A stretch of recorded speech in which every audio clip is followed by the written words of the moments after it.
Here's a text from a gentleman, and it says that he's been paying child support for many, many years now, and his daughter is getting ready to graduate high school here soon, I guess the next coming months. He wants to know if that in and of itself is going to end the child support, wants to know what he might need to do in that situation. And we know that in graduating high school, in and of itself does not necessarily mean that child support ends.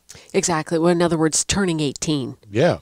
Correct. So the child may be 18. Normally you hear, and most of the agreements are set up where it says 18. But the part to make sure that you clarify with your particular situation is that even though the child may already or they may be turning 18 soon, it will go until they graduate.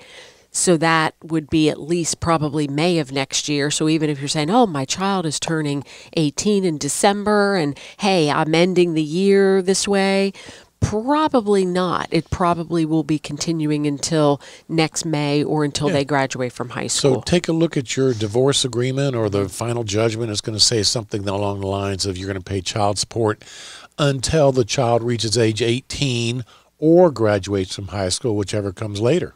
Exactly. Now, so great text question. Yeah, and he didn't ask me, but we'll go ahead and cover it because let's assume that he's got 2 kids and he's paying $1,000 a month for 2 kids. He's got one child that graduates from high school, turns 18, doesn't have to pay child support anymore, and he might be wondering, hey, do they cut my child support in half? Well, unfortunately, that is not necessarily the case, because your former wife, the mother of these children, her expenses don't go down by half as far as rent and electric, et cetera. So it's just a time to recalculate what the child support should be. And if you're paying $1,000 for 2 kids, it might be $700 or $800 for just 1 kid. So it doesn't necessarily get cut in half. Whatever it is, it needs to be worked out by the court. You need some kind of court order clarifying or confirming what the new amount of child support is, so the clerk of the courts know what the child support is as far as collecting it from you. Exactly. And most of the time now, the child support payments are done automatic, as in automatic. They're automatically taken out of somebody's pay, and it is automatically dispersed through the state of Florida system directly to the other parent. When I was a young lawyer, Chrissy, child support was not paid to the clerk of the court. It was paid directly to the other parent.